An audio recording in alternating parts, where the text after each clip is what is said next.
Bueno, seguimos entonces con el global 7, desde donde nos habíamos quedado en la pregunta 16.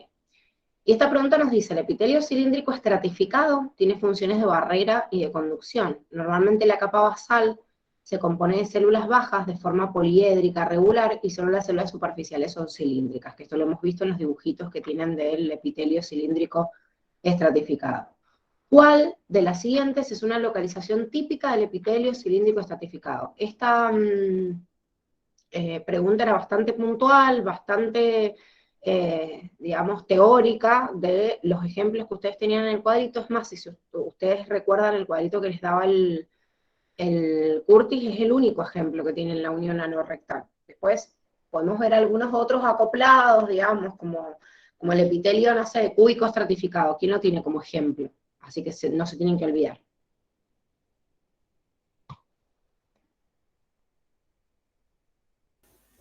¿Cómo? ¿Quién tiene epitelio cúbico estratificado? Que también hay un ejemplo que se tienen que acordar. Ah, las glándulas salivares. Los conductos excretores de las glándulas salivares, que los habíamos visto ayer. Entonces hay algunos donde son muy puntuales porque la FACU siempre les pregunta los mismos ejemplos, que no es el que sea el único lugar en el organismo que está, pero bueno, de los ejemplos que han elegido y que han seleccionado el Curtis son importantes y son muy puntuales, ¿sí? Entonces, bueno, teórica, o sea, no pueden ni deducir nada, acaso se tenían que acordar, o por ahí lo pueden descartar si se acordaban los otros, qué sé yo. ¿Qué epitelio tiene la superficie del ovario?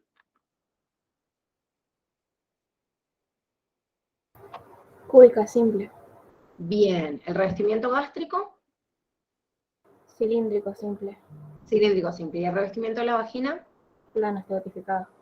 bien, plano estratificado no queratinizado. Como todos los demás, menos la epidermis, todos los demás son no queratinizados. Dice, tenía una pregunta en eso. Si me pregunta el conducto de la glándula, sería cilíndrico estratificado, pero si es la glándula, es No, cúbica no, simple. cúbico Perdón, estratificado. cúbico estratificado. Y si me Sí. preguntan si es la glándula, porque decía que la glándula exócrina era cúbica simple. Sí, sabes que, bueno, estuvimos hablando un poquito ayer de eso en la corrección del otro global, que justo había uno de lo mismo.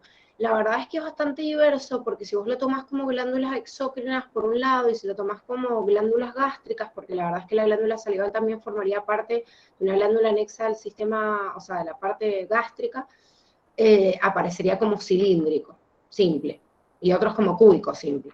Y la realidad es que las glándulas salivales tienen de los dos. Entonces, depende cómo les hagan la pregunta, o sea, si lo tomo como una glándula u otra y me pone como la glándula salival como un ejemplo, como me pondría otro tipo de glándula, depende cómo se lo redacten, lo pueden considerar como cúbico simple o cilíndrico simple, porque existen los dos tipos. O sea, existen distinta diversidad de glándulas salivales. Es más, los conductos excretores no siempre son cúbicos estratificados, pero eso sí la FACU siempre se los va a preguntar así porque es el único ejemplo que los pone. Pero Bien, depende, si lo consideras como glándula gástrica o exócrina, podría ser cúbica simple o cilíndrica simple. bien, perfecto. Gracias, dice.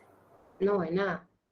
Bueno, 17. Los planos anatómicos son las referencias espaciales que sirven para describir la disposición de los diferentes tejidos, órganos y sistemas y las relaciones que hay entre ellos. ¿Cómo se denomina el plano anatómico? Que atraviesa el cuerpo en ángulo recto respecto al plano medio, permitiendo dividir el cuerpo en anterior y en posterior. ¿Sí? También teórica y concisa. O sea, si yo divido en anterior y posterior, ¿cómo se llama? O sea, ¿qué era? O sea, ¿cómo me puedo acordar de estos planos en realidad, digamos, sagitales? ¿Se acuerdan de los cortes? No sé si la Dani les puso una fotito de esto. No me fijo.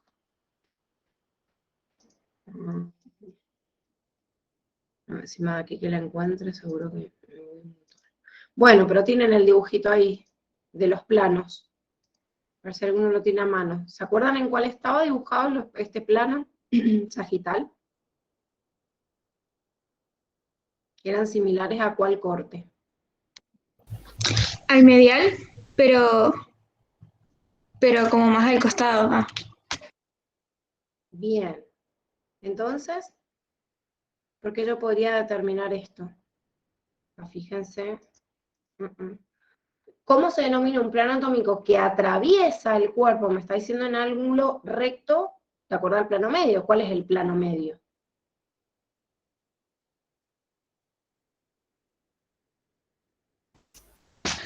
Pero perdón, para dividir en anterior y posterior, ¿no es el coronal?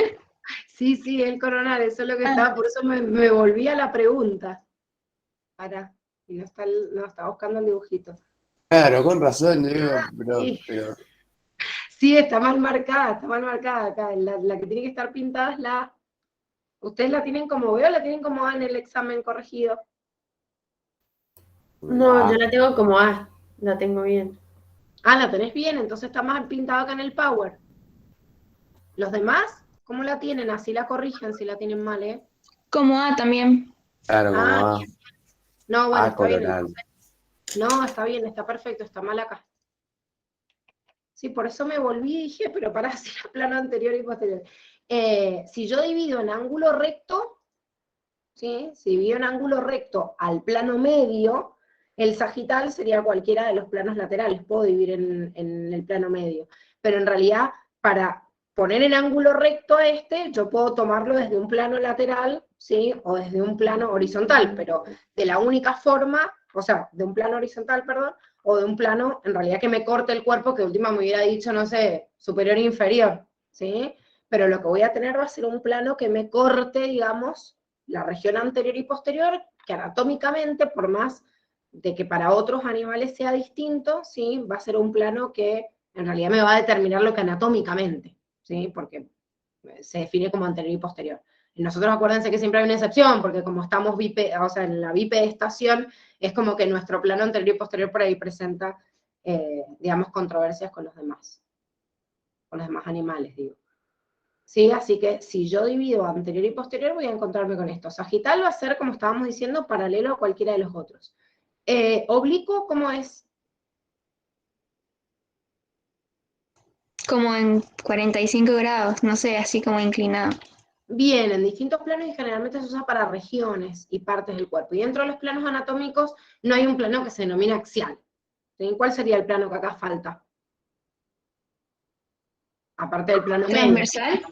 Exactamente, el plano transversal. Entonces puede ser un corte transverso, un corte medio o sagital, que sería cualquier paralelo, o un coronal. Y en las partes, o sea, en cada uno de los segmentos, pues generalmente no se usa para el tramo de todo el cuerpo, y más en uno que tiene simetría bilateral, pero para algunos de los órganos se usan cortes oblicuos. Esto es re importante, sobre todo cuando se hacen resonancias magnéticas o tomografías, porque hay veces que los cortes comunes, o sea, en un plano medio o sagital, yo hago un corte así en una tomografía o lo que sea, y hay determinados tumores o determinadas falencias que no se alcanzan a ver en ese corte. Y que por la forma en la cual tiene por ahí la lesión o lo que fuera, hay en algunas en donde lo paso de largo un corte y en el otro lo veo muy finito. Entonces me sirven los cortes oblicuos. Entonces generalmente se usan para las porciones internas, o sea, para una región corporal. Por eso les da un ejemplo ahí en el dibujito, que es un dibujito del libro Anatomía de Moore, que el libro de la anatomía de Moore lo van a usar en primer año, como bibliografía, digamos, obligatoria. Después van a poder divagar por un montón de otros libros, pero digamos como oficial. Y el dibujito que tienen ahí en el cuadernillo en realidad es de ese libro también. Fíjense que les muestra una región del miembro inferior, para mostrarles ese corte oblicuo, porque generalmente se usa eso, en las porciones corporales y no en el cuerpo completo. 18. Cuando las células excitables no están siendo sometidas a un estímulo, decimos que su potencial de membrana se denomina potencial de reposo. Con respecto a las membranas neuronales, cuando se encuentran en dicho estado, decimos que, o sea, que pasan el potencial de reposo.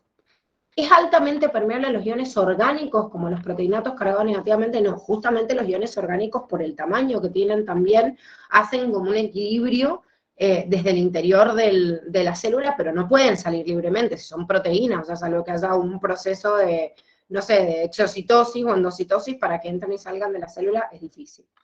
La BMC es relativamente permeable al potasio.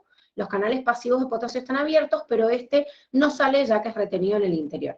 Está buena esta aclaración que me está haciendo, que los canales pasivos de potasio estén abiertos, porque los canales de potasio voltaje dependientes no están abiertos. Son los que se abren en el proceso de repolarización e hiperpolarización, pero sí los pasivos están abiertos. Y como me dice también correctamente, son retenidos en el interior, porque yo tengo que ver entre los dos el equilibrio químico y el equilibrio eléctrico. Y si bien el potasio químicamente quiere salir, eléctricamente quiere quedarse adentro. Entonces por eso se mantiene, aunque estén abiertos algunos de los canales. Y cuando digo relativamente permeable es porque no es que todos estén abiertos, o aunque los canales pasivos estén abiertos, hay otros que no están abiertos, entonces tampoco es que, listo, le dejo libre paso al potasio y chau. Por eso se habla de relativamente permeable, tampoco es que es permeable a todo. La membrana, de hecho, no es permeable a nada libremente, porque siempre tiene esta semipermeabilidad. Ni siquiera entra la misma cantidad de agua, si yo tengo un acuaporino no la tengo, o sea, soy más o menos permeable también, entonces eso se refiere a la palabra relativamente, pero la considero correcta. Las semis en los canales pasivos y activos de sodio están constantemente abiertos, bueno, sabemos que una falacia sí es lo que da la despolarización en la apertura de los mismos, o sea que si no, está cerrado, si están en reposo, que es lo que me pregunta.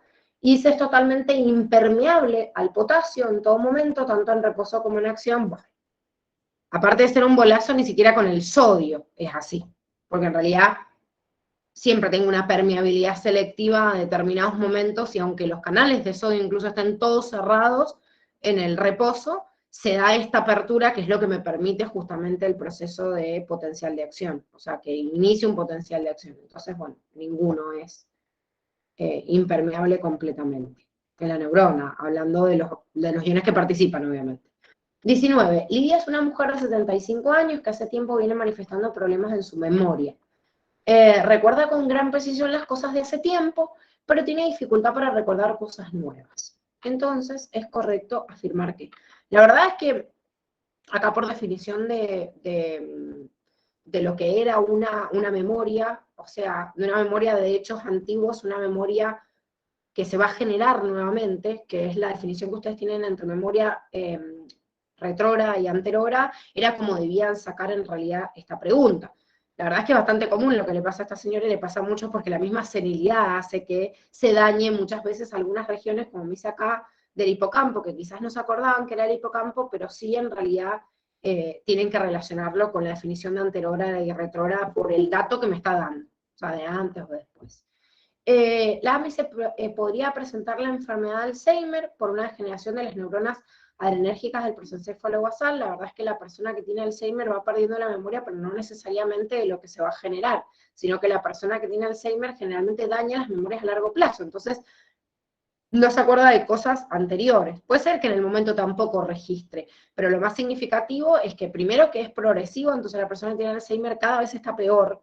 O sea, no tenemos forma de no empeorar más o de tratar de mantenerlo, pero la persona que ya tiene una degeneración en la vía, o sea, las vías, digamos, de neurotransmisores que condicionan, generalmente las adrenérgicas que condicionan el Alzheimer, van cada vez peor. Pero la persona que tiene Alzheimer no recuerda tampoco cosas viejas, o sea, han visto hasta en películas, o sea, personas que tienen Alzheimer que no recuerdan a sus hijos o no recuerdan cosas en realidad del pasado tampoco. Y la 6 dice, la paciente no recuerda si ha sufrido un golpe o traumatismo, por lo que podría tener dañado el tálamo, por lo que también podría tener problemas en el equilibrio. Sí, podría haber un daño en el tálamo, de hecho, y no solo en el tálamo, sino en otras estructuras de la memoria en base a lo que me está redactando. Pero me dice que también podría tener problemas en el equilibrio. Ahí no tiene nada que ver, porque los problemas en el equilibrio tienen que ver con las vías eferentes, con la corteza motora y con el cerebelo y todas las vías que se combinan, y no precisamente las vías que suben, o sea, que asciende la información como pasa con el tálamo, que es un centro de... ¿Sí? Tengo una pregunta. En las neuronas adrenérgicas, yo la había descartado porque pensé que eran colinérgicas. Colinérgicas, sí, colinérgicas. Sí. Lo que pasa, sí, de acuerdo a la bibliografía que ustedes tienen también. En realidad hay secreción de adrenalina y acetilcolina, pero a ustedes se los dan como una vía degenerativa únicamente colinérgica. Sí. Bien, está bien el descarte. Sí. Gracias. No, de nada. De hecho, hay unas vías muy complejas de los neurotransmisores que antes entraban y tenían varias gráficas anexadas de Curtis, y ahora no las tienen, ni siquiera tampoco saben el lugar bien preciso de las vías dopaminérgicas tampoco. No, básense en la bibliografía nada más que tienen. Por eso les digo, hay varios daños en el Alzheimer y se van dañando varias estructuras puntuales de la memoria, pero bueno, acá ustedes lo descartaban por esto, ¿está bien? Perfecto, vale la aclaración, primero por las vías colinérgicas, y además que la persona que tiene Alzheimer se los redacta que es una degeneración, o sea, una forma digamos, de pérdida de la memoria, pero en ningún punto me habla, o sea, es como de la memoria a corto plazo que no pasa a largo plazo, pero en ningún momento me hace una aclaración de la generación de memorias nuevas o pasadas, entonces no es una discriminación de memoria anterior y retrógrada, que es lo que me está diciendo, digamos, la consigna. Bueno, y la D dice, Lidia podría presentar un daño en la amígdala, ubicado en el lóbulo frontal, producto de la degeneración propia de su edad. ¿Qué está mal acá?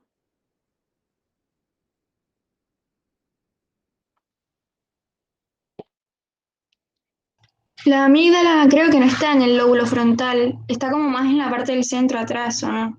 Exactamente, las estructuras de la memoria, acuérdense que están en la región central, rodean al tálamo, vieron el esquemita donde tienen, salvo el prosencéfalo basal, que sí compromete el lóbulo frontal, pero no la amígdala está en el centro y rodea las estructuras del diencéfalo, como son el tálamo, como son el hipocampo, y no están ubicados en el lóbulo frontal, porque la verdad es que podría haber un daño de la amígdala o de otra estructura, y más propio de la degeneración de su edad, porque me está hablando de una pérdida de la memoria o una senilidad que es propia de la gente de la tercera edad. Entonces podría ser, lo único con lo cual lo descartan es la ubicación de la amígdala.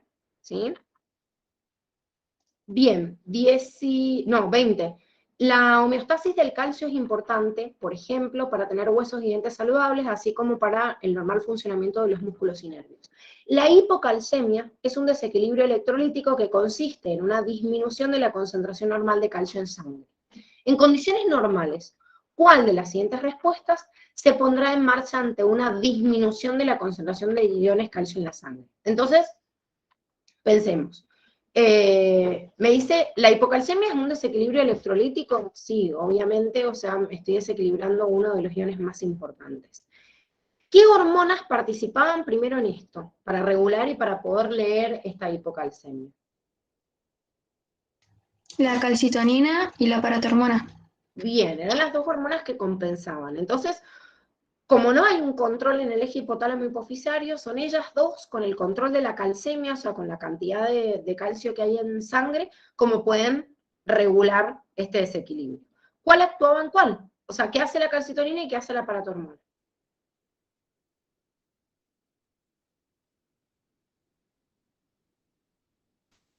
La calcitonina no lo aumenta. ¿Aumenta qué? La calcemia. Entonces, ¿qué Al haría? revés. La Exactamente, calcitonina al revés. disminuye y la paratormona aumenta. La calcitonina, recuerden que en realidad es la que abraza el calcio al hueso, o sea, lo acumula. Entonces, si lo acumula en el hueso y ayuda a generar el hueso, quiere decir que reduce el calcio en la sangre. Quiere decir que el estímulo para secretar calcitonina es una hipercalcemia. ¿Cuál es la función entonces de la calcitonina? Generar una hipocalcemia.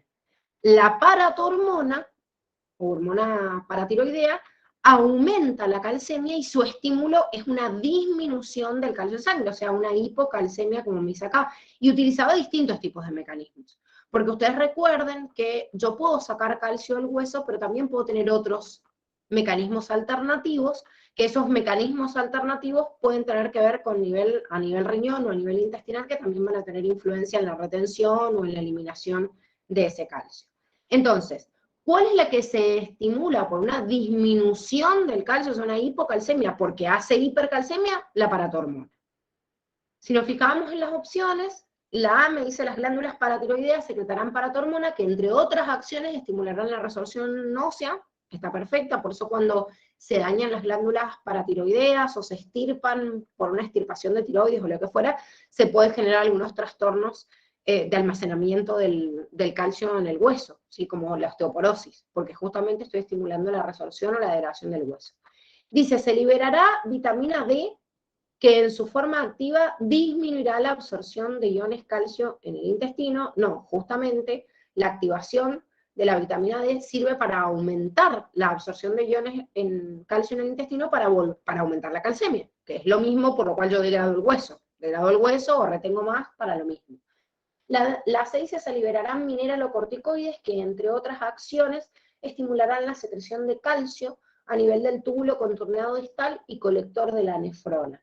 Bueno, la liberación de mineralocorticoides me lleva principalmente la aldosterona, me lleva a compensar algunos equilibrios importantes, como por ejemplo el equilibrio del sodio y del potasio en sangre, o sea, para la atremia o para la calemia, no para la calcemia. Entonces, no hay una relación de esta aldosterona directamente con la absorción y la secreción de calcio. No es que no ocurra, y la realidad es que ustedes en el resumen que tienen más el de Curtis, pero el otro no les habla mucho de cuándo se reabsorbe, ¿no? en el riñón y qué mecanismo se utiliza, pero sí hemos visto que la paratormona, de la misma forma que actúa en el intestino absorbiendo más, y de la misma forma que actúa en el hueso, degradando el hueso, ¿qué hace en el riñón?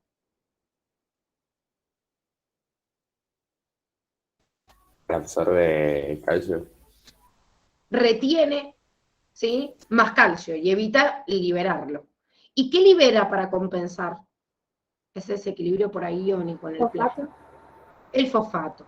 Entonces, las glándulas paratiroideas también hacen una compensación. Cuando yo degrado o produzco una resorción ósea, produzco mucha cantidad o liberación de calcio y de fosfato en sangre, porque la hidroxiapatita está formada por fosfato de calcio. Entonces, en realidad yo quiero retener el calcio, ese es el fundamento por el cual yo estoy degradando el hueso, retengo más cantidad de calcio, pero elimino el fosfato sobrante de esa degradación del hueso. Entonces, a nivel del riñón, yo me tengo que acordar, si bien no vimos bien en la parte del tubo, porque acá cuando me hice distal, colector, yo, pero no vi en dónde estaban bien los transportadores, porque la facultad no se los dice, pero lo tenía que descartar porque me hablaba de un mineralocorticoide que no tiene nada que ver.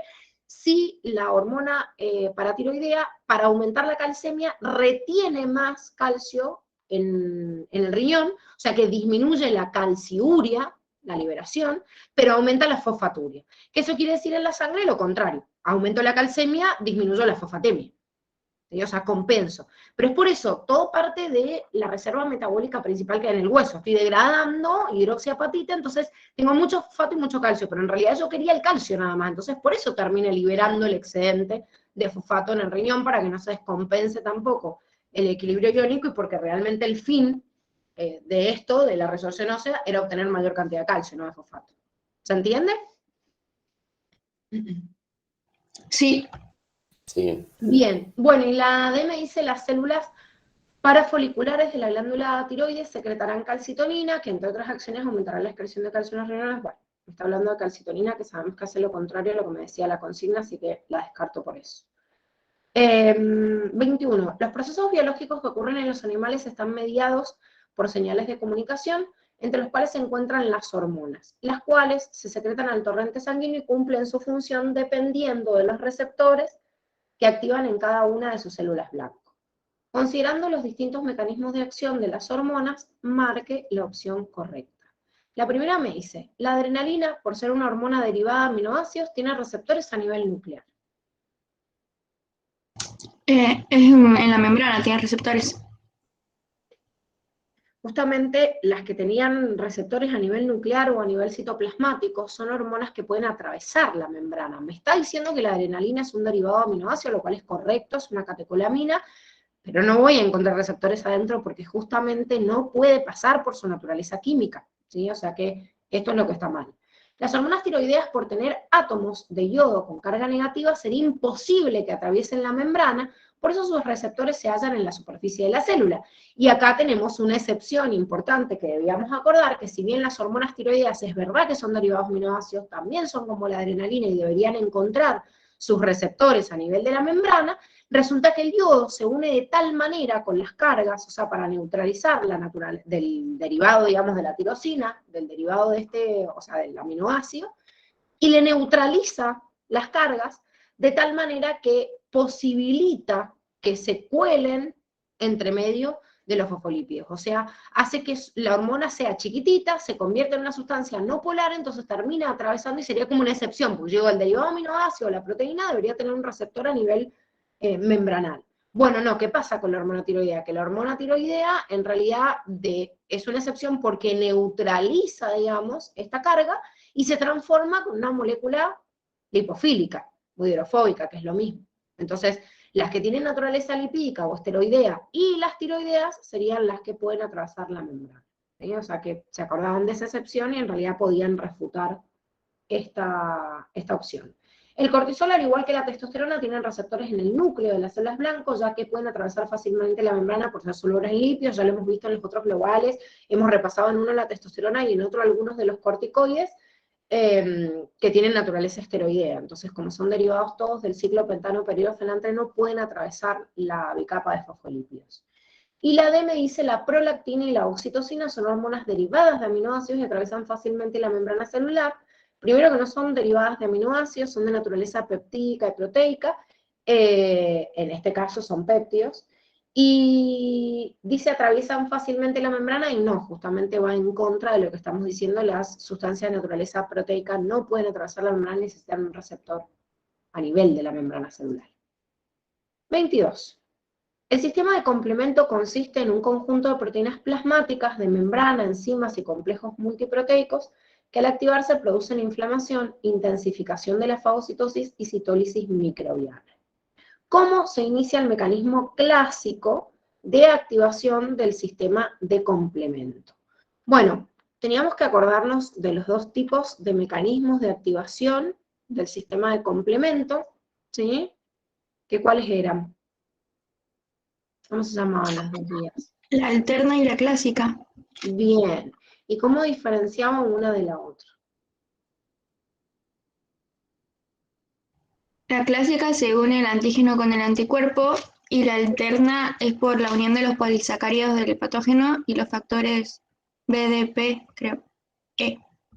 Bueno, perfecto. Entonces, si ustedes se fijan, a ver si ponemos en el resumen este que están las dos vías o en la otra gráfica que tienen, podemos ver la diferenciación entre esa vía alterna que en realidad termina generando en última instancia la proteína C3, pero la vía clásica de activación de los anticuerpos da una serie de proteínas que en realidad, bueno, si bien acá está especificada la proteína C1, en realidad en última instancia también termina dando la proteína C3, que por eso ustedes lo tienen en el gráfico como mancomunado, pero es importante que nos acordemos quiénes son los que lo activan. Entonces, la A me dice, con la unión de las proteínas hepáticas de fase aguda a los fragmentos C3b y C5b, entre otros, que inician la formación del complejo de ataque a la membrana. ¿Qué es lo que está mal acá?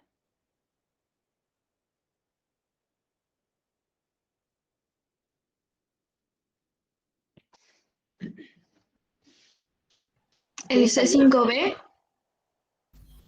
No existe eso. Bueno, pero ¿de qué vía me está hablando? Y la C3b me está hablando de la alterna, ¿o no? No, las dos dan lo mismo, porque las dos hacen la cascada y en la cascada estaba la C3B, ¿o no? Claro, pero ¿con quién se tenía que unir? A mí me está preguntando con quién se une en el método clásico, muy reciente. ¿Con quién se unía en el método clásico? Con la C1. Bien. O sea, si ustedes se fijan, en realidad el inicio, porque si yo digo, me quedé con el sistema de complemento nada más, por ahí algunas pueden pasar hasta por correcta. Me dice, ¿cómo se inicia el mecanismo clásico de activación? Entonces el mecanismo clásico se une de esta manera, ¿sí? Que forman la... Me dice la unión de las proteínas de fase aguda a estos fragmentos. En realidad la unión, o sea, la formación del complejo de la vía clásica, yo tengo que formar el complejo de esa, o sea, digamos, de cualquier patrón molecular asociado al patógeno, pero se tiene que unir con el anticuerpo, o sea, con el componente que liberó el linfocito B, no con la proteína de fase aguda. Si estoy diciendo que justamente es la clásica, si no, como activación, digamos, de la vía complemento, ahí nos ponemos a divagar, pero me está preguntando de la vía clásica. Me dice, con la presencia de una célula infectada por virus que libere interferones de tipo 2, tales como interferona alfa o beta, que activan la proteína C3 del complemento. O sea, en última instancia van a activar la proteína C3, pero en realidad yo necesito la unión, no del interferón, necesito podría ser de este virus, pero tiene que unirse con un anticuerpo específico, que es lo que me dice la C, la formación del complejo antígeno-anticuerpo, que va a empezar a iniciar la cascada. Y la dice con la interacción de polisacáridos de la superficie de la bacteria con las proteínas B, D y P del complemento que inician una cascada de reacciones que, bueno, específicamente como me redacta la activación de la vía alterna, como estábamos viendo en el esquemita. Gise, Sí, ¿la C5B existe o no? Me parece que no la leí, pero... sí, en realidad sí existe. Lo que pasa es que ustedes en la bibliografía tienen nada más la C3B. O sea, en realidad existe desde la 1 hasta la 9. Yo me acuerdo, creo que este año no les pasamos el videito que les pasamos el año pasado, porque que se confundieron más en vez de aclararlo. Pero la cascada de complementos son 9 proteínas que tienen distintos fragmentos. Bueno, la proteína C1, la 2 existe 2A, 2B, o sea, el C, digamos, la proteína C2, C2A, C2B, C3A, C3B, bueno, así hasta las 7 que tiene entre A y B, 8 y 9. O sea, existir sí existe. Lo que pasa es que creo que a ustedes les simplifican, es más, esto que está en la lámina, que antes entraba de la proteína C1, creo que ahora en la bibliografía también se lo sacaron. Les dejaron nada más que ambas llegan a la proteína C3, ¿o no? Y les nombran nada más al C3B. ¿Es así? Creo que sí. Bien. Sí, sí, yo también creo que se los han sacado y se les han dejado esa simplificación nada más de estos componentes. Así que existir sí existe, ¿sí? Lo que pasa que creo que ustedes en la bibliografía no lo tienen, tenían nada más al C3B y bueno, además, como les digo, en este caso puntual yo lo tenía que descartar porque no era parte de la vía. Dice una pregunta. Sí. Entonces, ¿qué el clásico, o sea, en la cascada, la C3B creo que era la que ayudaba con la fagocitosis, ¿o no? Y entonces en el clásico, ¿qué tenés? ¿La C1B y en el alterno la C3B? ¿O son las dos? O sea, ya sé que ahora hay muchas, pero... No, pero vos me estás diciendo por lo que estás viendo acá. De la Claro, o C1, sea que una da el clásico da la proteína C1 y el alterno la C3, pero ya en la cascada en sí, siempre no, son es que la no tiene nada que cascada, ver. es justamente la activación en cascada de cada uno de estos factores. Entonces voy hasta 1 hasta que llego al complejo del poro, que en realidad está formado por las proteínas C9. Entonces, la C1 se activa primero, pero después termina activando también la C3, ¿entendés? Por eso ahí a ustedes se los han puesto como mancomunada.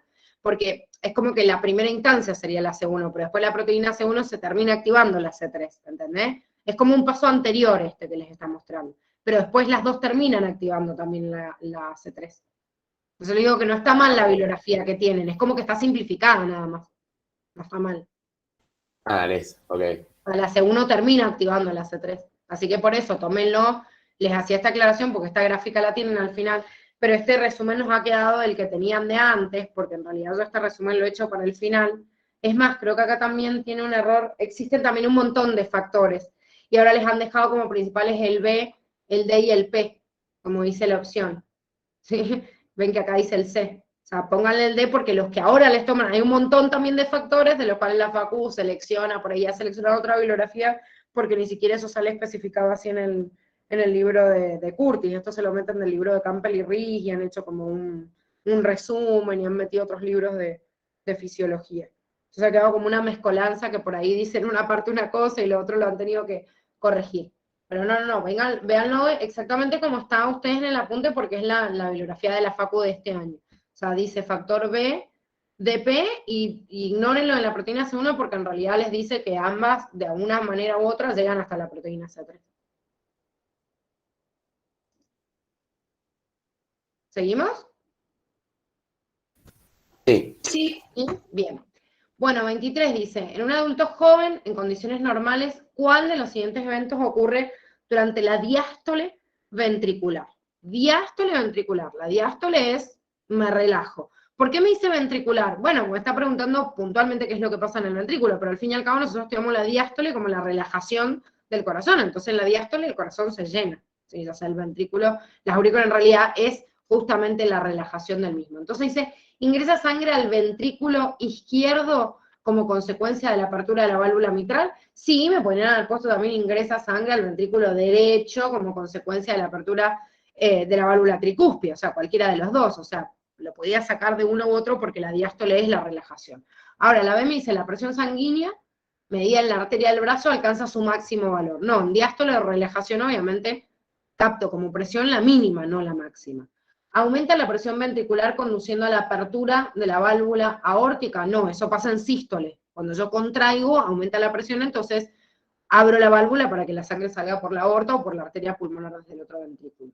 La sangre es eyectada por el ventrículo izquierdo hacia la aorta, otra vez, continuación, o un poco lo mismo que estábamos viendo recién, es lo que pasa en la sístole ventricular y no en la diástole, ¿sí? O sea, fíjense que en cualquiera de las dos, me podrían haber puesto la otra situación, obviamente, de la parte derecha del corazón y hubiese sido lo mismo.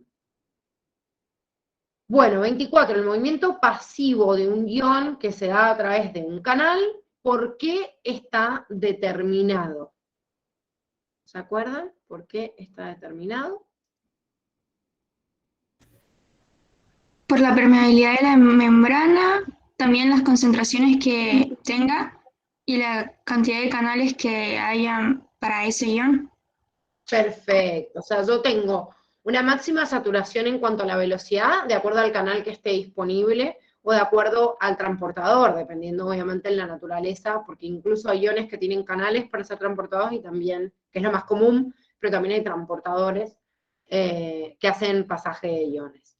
Primero, o sea, necesito un gradiente de concentración, que el gradiente de concentración, acuérdense que contempla, porque se los pueden desglosar, una concentración de un lado y del otro, y también la distancia que hay entre medio, porque el gradiente de concentración es eso, la diferencia de concentraciones son un punto y otro, y la distancia. Pero además de eso, y también es muy importante, como es un ion, es una partícula cargada, entonces también me interesa el equilibrio eléctrico de la membrana. Entonces, tengo un potencial eléctrico y tengo un potencial químico, y esos dos son los principales variantes, además de la naturaleza, obviamente, de la membrana, de dejarle pasar o no una determinada sustancia. Entonces, ¿quién abarcaba estas características? La opción B, que me hablaba de esta combinación del potencial químico, que es lo que me habla del gradiente de concentración, y el eléctrico, que es el potencial, justamente, el que compensa el potencial químico del otro lado. Por eso un ion como el potasio se mantiene dentro de la célula aunque tenga canales abiertos, porque tiene un potencial químico que le dice, dale, quiero salir, pero uno eléctrico que dice, dale, quiero entrar. Entonces, como que se compensan y de esa manera los canales pueden estar abiertos, igual va a haber un pasaje de un lado para el otro, porque siempre va a tratar de restablecer el equilibrio del ion, ¿sí? El equilibrio químico de un ion, más allá del equilibrio de todos los demás, que es lo que después se calcula con la ecuación de Nernst. 25. Las plaquetas, cuando son activadas durante el proceso de coagulación sanguínea, liberan sus gránulos al exterior para inducir la formación del coágulo. Marque la opción correcta. Dice la A, los gránulos de las plaquetas tienen histamina, que producen vasodilatación de arteriolas, necesaria para llevar a cabo la hemostasia. ¿Qué es lo que está mal acá? Que es vasoconstrictor. Bien, primero necesito generar una vasoconstricción. Es el primer paso. ¿Para qué? Para que no se extravase, obviamente, la sangre, ¿sí? ¿Qué otra cosa más yo puedo liberar en el lugar para que haga esto? Y que es muy importante, para que haga la vasoconstricción. Serotonina. Serotonina, chicos. ¿Qué hace la histamina? Vasodilata. Vasodilata, o sea que es correcto la relación entre histamina y vasodilatación, lo que no es correcto es que en el proceso de hemostasia yo necesite justamente que se libere histamina. Y de hecho los mayores liberadores de histamina son los basófilos o células cebadas. Las plaquetas liberan serotonina para hacer el proceso inverso al que hace la histamina. Las plaquetas en primer lugar se activan, luego se adhieren y finalmente se agregan al sitio de la lesión. ¿Qué está mal acá? El orden. Primero se adhieren y después se activan o no. Claro, totalmente. Si no se adhirían, no reconocen nada y no se activarían. Se adhieren primero al lugar que encuentran expuestos en la lesión, ahí se activan y empieza el proceso de activación y luego de agregación plaquetaria. Bueno, la C es la que estábamos diciendo recién, que es lo que liberan, y la D me dice la cascada de la coagulación se activa antes de que se produzca la vasoconstricción local, y no porque es el primer paso, el más rápido, las plaquetas son las primeras que se adhieren, y lo primero que hacen es liberar serotonina, ¿sí? Después empieza el fenómeno, obviamente, después de empezar a liberar eso, de agregación que formaría el tapón hemostático, pero no puedo decir que la cascada comienza antes de esto, si esto es lo primero que lo detectan son las plaquetas. 26. En los ratones de campo el color del pelaje está determinado por un gen con 2 alelos diferentes. El alelo que determina el color amarillo es dominante sobre el que determina el color normal o de tipo salvaje. El tamaño de la cola está determinado por otro gen, de tal manera que el alelo dominante determina tamaño de la cola corta, mientras que el recesivo determina tamaño normal o tipo salvaje. Ambos genes se transmiten a la descendencia independientemente uno del otro. Aquellos embriones que son homocigotas dominantes, para cada uno o para los 2 genes mueren al nacer. Esto es importante, si bien es una cruzada híbrida y parece como común al principio, me está hablando de letalidad. ¿Sí? La letalidad es importante porque me modifica los porcentajes cuando yo hago la cruza. ¿Qué proporción fenotípica espera encontrar en la descendencia de un cruzamiento entre un macho de color amarillo y cola corta con una hembra de las mismas características? Yo no sé si, no sé, no me acuerdo si es de este, es que cerré el otro documento, si es de este año, la pregunta del año pasado, o sea, hace poquitito se las preguntaron, este cruzamiento. Vamos entonces, como hacemos siempre, al registro de los datos, ¿sí? El color entonces del pelo tiene 2 alelos y tiene 3 posibilidades genotípicas, con 2 fenotipos, como sabemos, amarillo, normal. El largo de la cola pasa lo mismo, también tengo 2 alelos, ¿sí? Con 2 genotipos para el fenotipo dominante y uno solo, obviamente, para el recesivo. Pero me tengo que acordar, para leer los resultados, que los homocigotas dominantes para uno o para los 2 mueren. Entonces, cuando yo hago un cruzamiento, como me dice acá, cruzamiento entre un macho de color amarillo y cola corta con una hembra de las mismas características, ¿cómo sé? Fíjense, amarillo y cola corta. ¿Cómo sé cuál es el genotipo de estos para hacer el cruzamiento? Tienen que ser heterocigotas los 2, ¿Por qué? porque si no van a morir. O sea, no hubieran No estarían muerto. muertos. Exactamente. O sea, si yo digo que cualquier homocigota muere, quiere decir que esto muere. Y esto también muere. Entonces, no tengo chance. Por ahí la única trampa de este problema, porque una cruzada híbrida, fácil, mendeliana, o sea, no tiene ninguna ciencia, el único secreto de este problema era darme cuenta de la letalidad. Creo que antes tenían dos problemas parecidos en los ensayos, en los ejercicios que hemos hecho de genética, donde les hablaba de letalidad y ustedes tienen que inducir algunos datos, pero dice, ¿cómo descarto un genotipo a otro? Bueno, acá no tenían otra forma de descartarla. Si estoy diciendo que estoy cruzando un ratón con otro y digo que el homocigota se muere, y bueno, no puedo cruzar un homocigota porque es obviamente que está muerto, así que lógicamente no puedo tener hijos. Entonces, cuando cruzo el doble heterocigota, tengo la misma proporción que ya conocemos, de 9, o sea, del 16, 9331. Pero claro, esa disposición del 9331, que es el que está pintado, digamos acá, en distintos colores, sí, está bien, yo tengo esa disposición, pero tengo que tomar en cuenta que el homocigota se termina muriendo. Entonces, si se muere, entonces me modifica, obviamente, la relación que nosotros siempre hemos sacado normal. ¿Ven? Ah, no, está bien, la Dani se los pintó como el resultado, perdón. Bueno, en el normal irían estos 4 iguales, estos 4 heterocigotas, y estos 2 tendrían como la misma categoría, digamos, de recesivo. Entonces, ¿qué me tengo que fijar en el tablerito normal? Tengo los que sean homocigotas para uno, para el otro, ¿sí? O, como en este caso, ven que fíjense que para el otro lado, bueno, si es homocigota dominante para uno, o para el otro, o para ambos, yo voy a tener como resultado que mueren al nacer. ¿Qué pasa si yo tengo un dominante de este, o sea, de cada uno, como los progenitores? Bueno, son iguales a los progenitores, amarillos y de cola corta. Después, el que tenga dominante para uno, pero para el otro ser recesivo, va a ser amarillo de cola salvaje o al revés, normal y de cola corta, por eso tengo 2 y 2, y uno que es recesivo para ambos. O sea, la única modificación de esto es que me tengo que dar cuenta de el que era heterocigota, que los resultados yo los leía igual que todos los otros, ¿sí? Que tenían por lo menos un dominante para cada uno, mueren, ¿sí? Como resultado. Entonces, creo que tenían una, claro, tenían una de las respuestas que contemplaba a esa cruza. ¿Le salió este problema o no? Sí. A mí sí me salió, pero leí mal lo que me había salido. O sea, marqué la B y era al revés. Entonces, bueno, lo leí mal, pero lo hice bien. Pero Sí. te salió la cruza. Sí.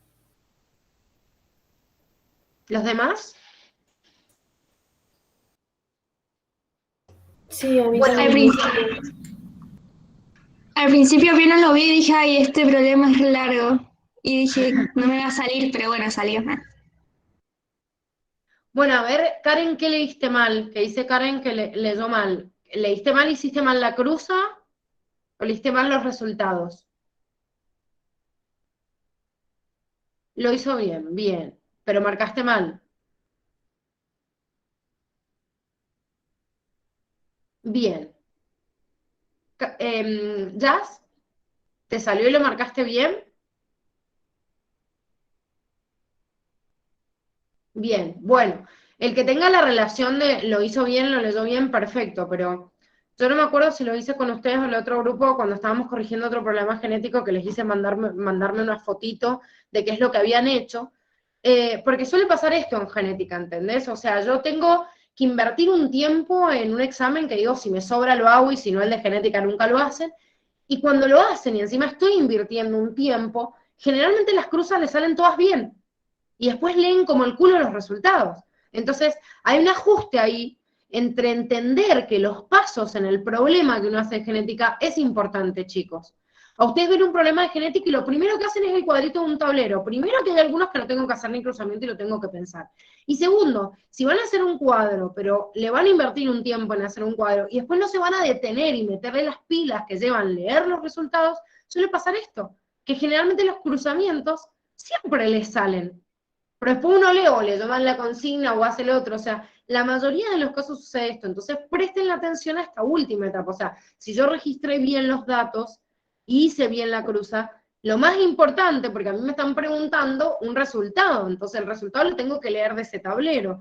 Y si no, por ahorrarme tiempo, si ya gasté el tiempo en hacer un tablero, por ahorrarme tiempo no voy a detallar cada uno, y bueno, lo más probable es que me equivoque, porque leyéndolo así el cuadro y sin anotarlo, sé que es una mierda, tienen un espacio muy acotado en el examen para trabajar los problemas de genética, pero bueno, ingéniensela, por eso yo les digo siempre, lleven lápiz y goma, porque en otras cosas que hayan anotado de lo que sea en huequitos para que puedan hacer el cruzamiento y anotarlo bien. Generalmente siempre entra un problemita de genético mínimo. A veces son preguntas como teóricas que yo puedo inducir, como les hemos tomado en algunos otros globales, pero otras aparecen estos problemitas haciendo donde tienen que hacer una cruza.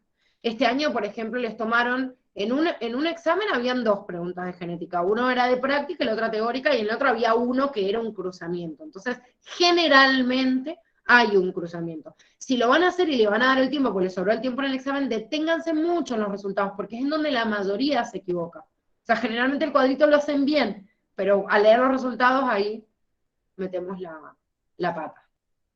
27. Los lípidos son moléculas orgánicas hidrófobas. En el organismo humano, para ser transportados en la circulación, estas moléculas se deben combinar con ciertas proteínas formando complejos denominados lipoproteínas. ¿Cuál será el destino de las lipoproteínas de muy baja densidad que circulan por la sangre? ¿Sí? Ay, se taró la computadora. Bien. Bueno, esas lipoproteínas de muy baja densidad, ¿quién las secretaba?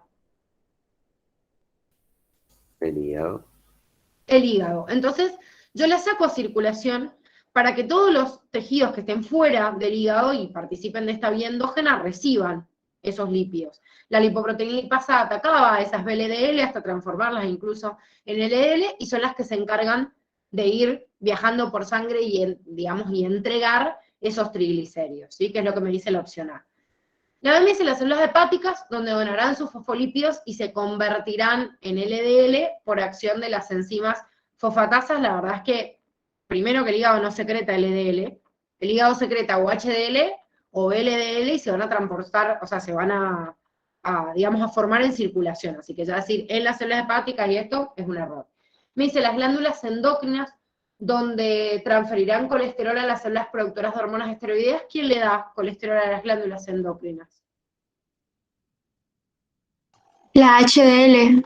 Principalmente las HDL, ¿sí? Entonces, las HDL empiezan a entregar el excedente de ese colesterol para que, acuérdense que el colesterol es la fuente del ciclopentano peridofenoantreno, que es lo que yo uso para una hormona esteroidea, entonces el excedente de triglicéridos que yo reparto a los tejidos generalmente viene de la VLDL que lo va perdiendo por la lipoproteína lipasa en sangre y termina entregándolo también la LDL.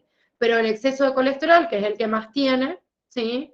Digamos en residuo, porque ya vino de todo el reparto, lo termina entregando la HDL. Si me sobra mucho, y bueno, la HDL se infla tanto de colesterol que por una cuestión de tamaño y densidad termina transformándose en una LDL, que era el camión que queda dando vueltas y que está repartiendo algo que en realidad ya nadie quiere y por eso se acumula en la circulación. Los conductos linfáticos y a través de ellos al hígado, donde serán captados por endocitosis mediante receptor para ser degradadas. Esto es lo que sucede con las LDL que me quedan circulando de más. Las HDL también regresan a la circulación, pero no las VLDL. Las VLDL no regresan al hígado, son las que salen. Después se va perdiendo triglicéridos y bueno, lo que yo regreso al hígado son las HDL que hacen el circuito o de última algunas LDL para que sean reconvertidos, pero no las VLDL. Yo lo Fíjense que acá confundí, yo pensé que tenemos- hablaba de la LDL, la pregunta, no era de las VLDL. Ah, claro, y sí, porque sea muy baja densidad. Claro, leí mal. Sí, sí. En realidad también los podía confundir el hecho de decir, bueno, pero vuelvo esta última. O sea, como que yo veo y digo, pero ¿cuáles vuelven a la circulación? De alguna forma, algunos u otros regresan, pero lo que me iba a orientar acá era de acuerdo a los conductos linfáticos. No, sí, pero si le diste otra lipoproteína, obviamente vas a tener en cuenta otra opción. Igual, acá serían HDL. No sé qué marcaste. No, no me confundí, o sea, en realidad me confundí con la D, porque me acordaba algo que las LDL hacían con endocitosis mediada por receptor y dije, ah, debe ser eso. Claro, sí,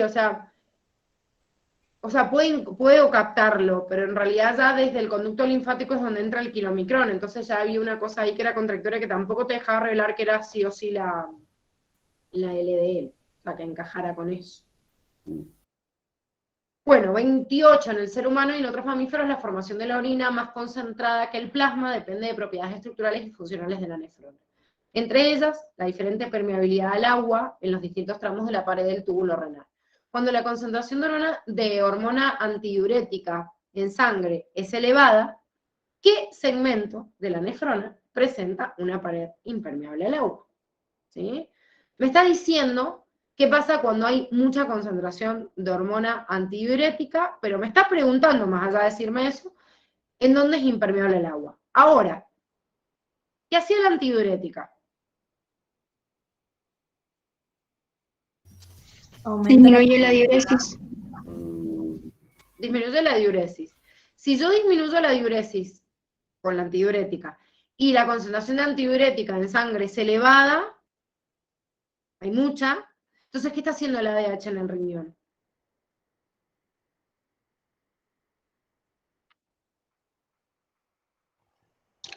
No dejando que se vaya al agua. No dejando que se vaya el agua por las acuaporinas, ¿sí? O Ujú. sea que estoy, digamos, aumentando la permeabilidad de esas acuaporinas para que puedan regresar, porque la médula al hacerse más profunda permite que se reabsorba mayor cantidad de agua y que no quede en la orina.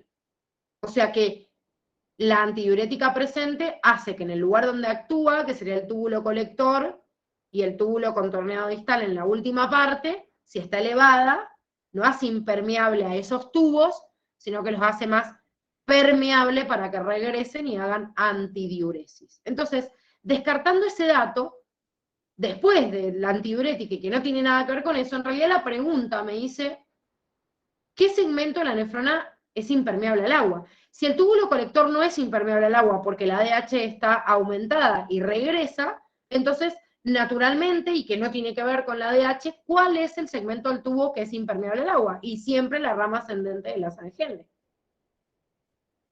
Siempre es impermeable al agua, porque es propiedad de ella. ¿Se entiende? Sí, Hubo varios errores en esta pregunta, por eso les... yo me equivoqué con la descendente. Ah, bien. pero te quedó claro que era de la rama ascendente, porque hay algunos que dijeron, no, bueno, pero pará, no es el túbulo colector, se me está hablando de la ADH, ¿qué Claro, tiene que ver? a mí me pasó eso, me quedé con la ADH y bueno. Claro, porque no, es decir, a ver, como dónde actúa la ADH, pero no me está diciendo eso, me está diciendo que la concentración es elevada, entonces de esa forma yo el túbulo contorneado distal y el colector los descarto, porque la impermeabilidad al agua del túbulo colector y el túbulo distal depende de las hormonas.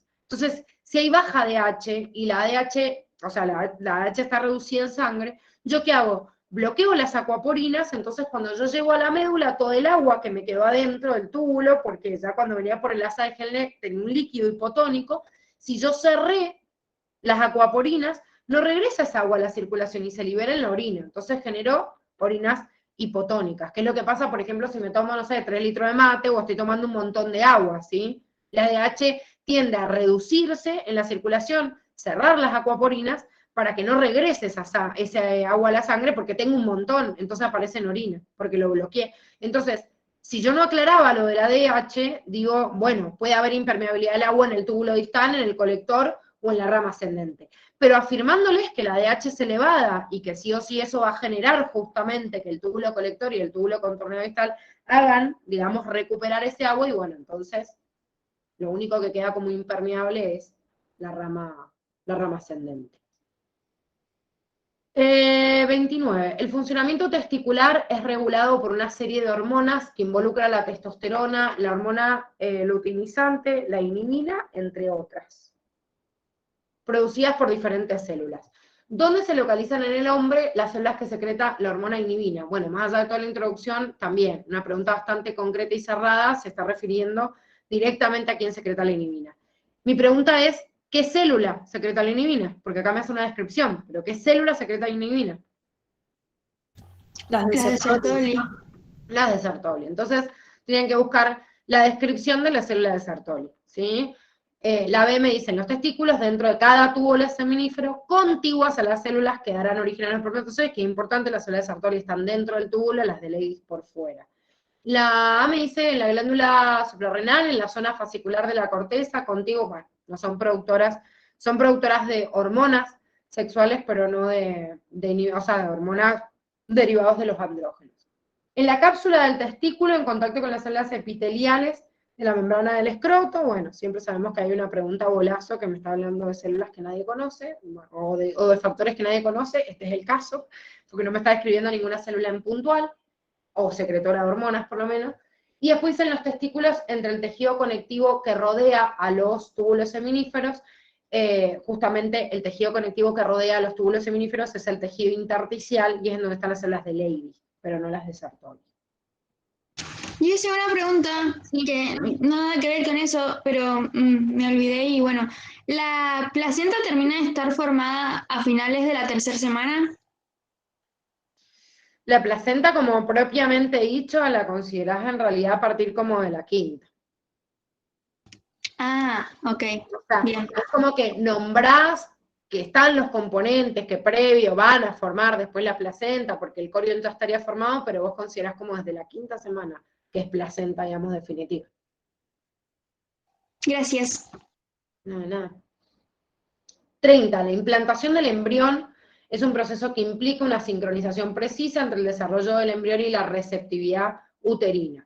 En un embarazo normal, ¿qué características presentan el embrión y el endometrio en el momento de la implantación? Bueno, la primera, que era la... Esperen, porque ya había un error de tipeo de vuelta y se me cambió ahora. Presenta. Ahí está. Bueno, la A dice, el embrión se encuentra en la etapa de blastocito, ha desaparecido la zona pelúcida para permitir el inicio de la implantación en la mucosa uterina durante la fase secretora de su ciclo. Me hace como una sucesión o la concatenación de lo que yo necesito, como me decía ahí, la parte del embrión y la parte de la madre donde se está implantando, por eso es lo correcto. La me dice, el embrión se encuentra diferenciado en epiblasto y hipoblasto, y ya ahí no, porque eso pasa el día 8 y pasa después de haberse implantado, que después me dice toma contacto, no, primero se implanta y después se divide. La C dice, el embrión se encuentra en la etapa de mórula, no, la mórula está en el estadio de 16 células, y más o menos podríamos decir que pasa en el día 4, y no en el día 6 o 7, que es cuando se implanta. Y la última me dice, el embrión se encuentra en la etapa de mórula, bueno, otra vez, que se adhiere e invade la pared dorsal del útero durante la fase proliferativa, primero que secretora, no proliferativa, que la otra sí me decía secretora, pero bueno, estaba mal el estadio de mórula, o sea, habían algunos que tenían un error y otros más de uno. En este caso, mórula, la fase del ciclo, y acá también, en esto que dice toma contacto con las lagunas, no, esto tampoco ocurre el día, digamos, la formación de la laguna ocurre más o menos el día 9, ni siquiera el día 6 o 7, que es el de la implantación. ¿Sí? Bueno, muchachos, con esto terminamos este global. ¿Alguna duda hasta acá? No.